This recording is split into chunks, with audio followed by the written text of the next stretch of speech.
If you've ever been to any British museum, you know that there's a lot of African artifacts, and that's not on accident. And yes, you are paying to see something that was illegally possessed, meaning stolen. And in this case, we're going to be talking about the Great Bronzes of Benin. These bronzes were absolutely fucking beautiful. Most of the bronzes were made from brass, which is an alloy of like copper and zinc. And they typically belong to like royalty. Anyway, the creation of these bronzes was not something that was simple. Venus, what's going on? Anyway, the process to create these bronzes was very intricate, and it was actually adopted from the Yoruba culture. They used a beeswax mold that took damn near a year to create in order to get these perfect molds to create these bronzes. Now, in African history, it all starts to go downhill when you talk to a white motherfucker. I'm just playing, but it does seem to be a reoccurring theme that once the Portuguese, once the British come, it's only a matter of time, things go left.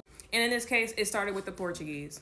But this didn't start as like, oh, you know, they invaded. No. The Portuguese came as like traders, like we're here to trade. The people of Benin was trading ivory, pepper, and cloth in exchange for a ready market. I hope you know what I'm talking about. And brass ingots.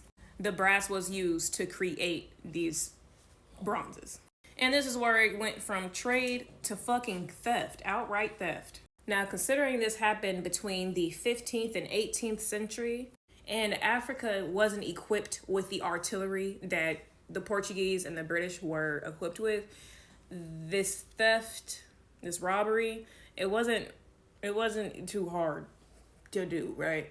Now, along with these bronzes being used by royalty and to like symbolize some sort of like royal, hierarchical status within the African culture, or the Benin culture, sorry, I gotta stop saying Africa because it's a big ass continent. It was also used as like something that you put on the altar, something that was spiritual, something that you could use for like ancestry work or ancestral work.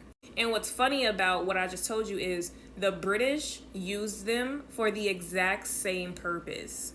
They gave them to the king and queen.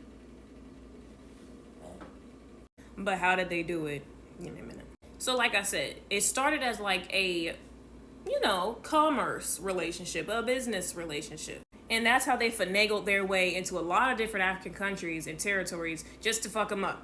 Now, we all know Benin had a large role in the transatlantic slave trade, right? So they thought, okay, we cool. Y'all wouldn't do that to us.